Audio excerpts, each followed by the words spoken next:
Hi everyone, I would like to put something to bed.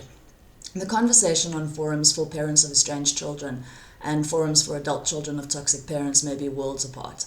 But the one thing they both have in common is the running theme that no contact is, in a word, extreme, and the absolute worst thing that could ever happen to a parent.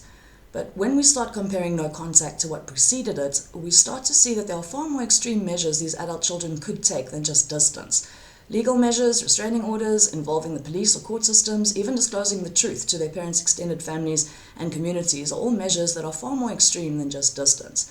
But before we get there, while both parent and adult children forums agree that no contact is extreme, they express their shock and dismay in very, very different ways. On forums for adult children, the overwhelming majority say that they never expected things to come like to this, and no contact is the last thing that they wanted. But they've reached a point where if they can't find something to stop their parents from destroying them, their marriages, and their relationships with their children, they're going to lose their minds along with everything they've ever worked for. Their first post is usually a last straw moment. They explain the event in great detail, admit that this has been happening for quite some time, and they just don't know what else they can do to get it to stop. They include the outlandish lengths they've gone to try to fix things with their parents, and then they ask the other members for their opinion. The most frequent questions being, is it really that bad, and am I the asshole? Most of these posters have been so successfully groomed into normalizing the most appalling things that it takes some doing just to reassure them that what their parents are putting them through is at the very least not normal, and that they are very definitely not the assholes. The members ask lots of questions about what the posters have tried, how much danger their parents pose to them, their marriages and their children, and how their parents have responded to things like compromise, negotiation and boundaries. The posters readily supply everything the members ask for, the plots and measures their parents have taken to break up their marriages, sabotage their careers and turn their children against them, how they keep trying and failing to find out why their parents are so hell-bent on ruining their happy marriages, homes and careers, and the interference, intrusion and harassment that follow whenever their parents haven't gotten their way. Only then does anyone start to offer some semblance of advice.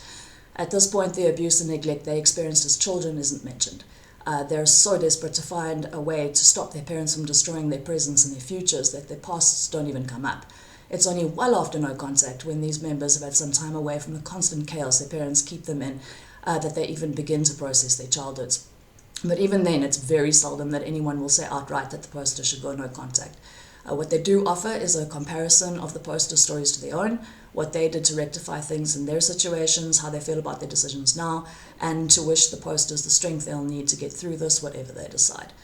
The parent forums do no such thing. The focus is solely on the child that is estranged, never on what happened to precede it, not even remotely. In fact, if anyone dares to ask someone something as simple as what happened, that member is crucified and thrown off the group before she can ask another hurtful, insensitive, disgusting and downright offensive question ever again. They all keep the conversation firmly fixated on one thing, that estrangement is the absolute height of extremes that any child can go to, and that they are all childish, pathetic and evil for even thinking of such a thing. Whatever happened before the estrangement is completely irrelevant. But here is where it gets even more mind-blowingly hypocritical. The moment a poster asks for advice, their members all insist that they make their estrangement permanent immediately. No questions, no details, no information. All that matters is that their children are disgusting for doing this to them, that they don't deserve such wonderful parents, and no contact is the only way they'll learn. Here are some quotes I've collected. The punishment does not fit the crime. This is elder abuse. It's revenge, pure and simple. Estrangement is an active hostility. I feel like I'm recovering from some delusion called parenthood. I feel like I was lied to, kind of like when they say drugs and alcohol are cool, and instead it ruins your life. Motherhood feels like that at this point. The rewards are gone and the punishment is unrelenting. Thinking you can fix horrible people has gotten people killed. No parent deserves this, not even bad parents. I'm just so angry, but even God got angry when his people didn't act justly. The only thing that keeping me from going to bed hoping I'll never wake up is that tomorrow I'm cutting my kids out of my will. At this time, their children are still completely unaware as to just how bad things were really going to get. And the only reason for that is because their parents don't admit it to their children, but they do admit it to each other. This took some doing, but sometimes if the members can communicate in such a way that they don't feel threatened, usually by sharing a story they can both viciously relate to, they do start dishing out some more details. I wasn't wrong, she was wrong for cheeking me. This one was in response to a daughter asking her mother to stop giving her child a certain fruit juice he was allergic to, after having to take him to the emergency room the last time she did. The fight happened after her mother, who was babysitting, had sent her daughter a photo of her child drinking the same juice, captioned, "I just gave him a little bit, isn't it sweet?" I wasn't wrong then, and I'm not wrong now. I did it then, and I'll do it again. This one was from a father who went shopping, leaving his 6-year-old granddaughter unattended in his car, which he had parked outside of an illegal bar. They overreact to the most petty, ridiculous, minor things. Was the response to her mother being asked to stop leaving her medication lying around while she babysat. I swear they just set us up so that they can catch us doing something they can decide on the spot is wrong, just so that they can punish us. This was the response to a daughter who had fetched her child early from her parents' house, only to discover that her brother, a convicted pedophile, had come to visit. My grandchild has the right to know that her parents are childish and incompetent. This is what a mother had said after her daughter had asked her to stop telling her child that she and her husband were bad parents and that the only people who really loved her were her grandparents. Now, I talk about deadlocks a lot, but this has got to be the mother of all of them. Just exactly what are these adult children supposed to do after they've begged a parent to be reasonable and they've basically responded with, "No, I won't." What makes us all far worse is that these are the very same parents who will tell anyone who will listen just how miserable and heartbroken they are, how they have no idea why their children are being so heartless, and how they would give anything to reconcile. The fact that these parents started this mess, refused to do anything about it other than blame, threaten, insult, and abandon their children, and then going around wanting sympathy for what they've done is nothing short of unbelievable. The advice to each of these stories I just mentioned, and countless others exactly like them, are always the same. Don't ever let these brats back in. They're not worth it. Cut them out and cut them out of your will too. They will come running when they think there'll be no money, and then we can slam the door in their ungrateful faces. The lengths their pettiness goes is ridiculous, and it never stops. They just want vengeance. Don't give them opportunity. If my daughter were to show up on my doorstep, I would not utter a word. I'd slap her across the face and slam the door. Let her wallow in her own medicine and see what the sting of rejection feels like. While we're on the subject of extremes, these parents make it abundantly clear that they want nothing to do with their children, yet they're the ones who won't leave them alone. They keep on retaliating. They use the silent treatment to force their children to re-establish contact just so they can slam the door in their faces. They pray that their grandchildren will run away from their parents. They hope that their children will suffer illness, financial ruin, and divorce. And not that their children would take a penny of what was being weaponized for decades. They cut them out of their wills and pat themselves and each other on the back for being so clever. They send upsetting messages and packages to their doors, drive up and down their streets, follow them when they move.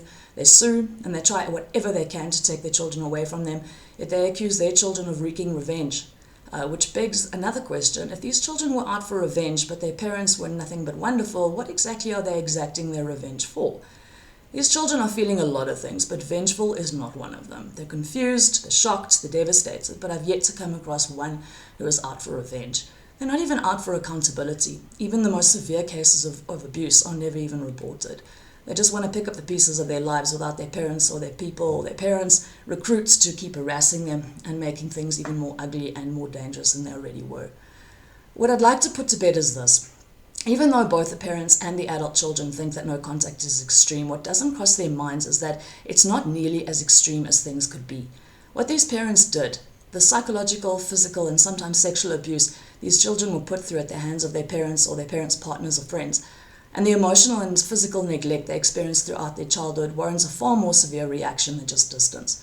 What we all seem to forget, that child abuse and neglect are crimes. Aside from what they were put through as children, some of what they were put through as adults are also crimes, or at the very least deserving of some very serious consequences. Just because their offenders are related, it does not make their actions any less criminal, sick, or damaging. Some of these parents have committed identity theft, stolen and cashed their children's checks. Some gain access to passwords and hack into their children's online accounts. Some pitch up at their children's workplaces, trespass onto their grandchildren's schools. Some find ways to gain access or simply break into their children's homes. Some disappear with their grandchildren for hours, if not days, on end, without telling their parents where they are. Some use threats, intimidation, and even physical violence. Some have illegal substances or firearms. Most use smear campaigns to ruin their children's reputations, financial standings, and plant rumors so disgusting they could lose their jobs.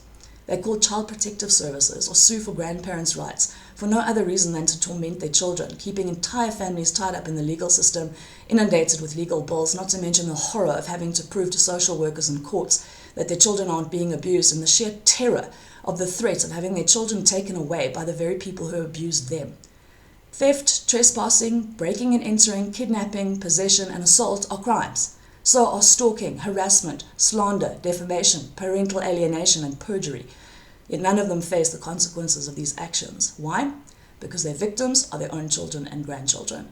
But what if they were to start holding their offenders accountable? They'd be well within their rights to file police reports, open cases, and take the same legal action against their and their children's offenders as anyone else would. They would also be well within their rights to disclose what really happened and let the rest of their families and their parents' friends, colleagues, communities, and neighbours decide for themselves whether these people are worth supporting. The same way that these parents strip their own children of their support systems by spreading lies, their children could do the same to their parents simply by telling the truth. But they don't.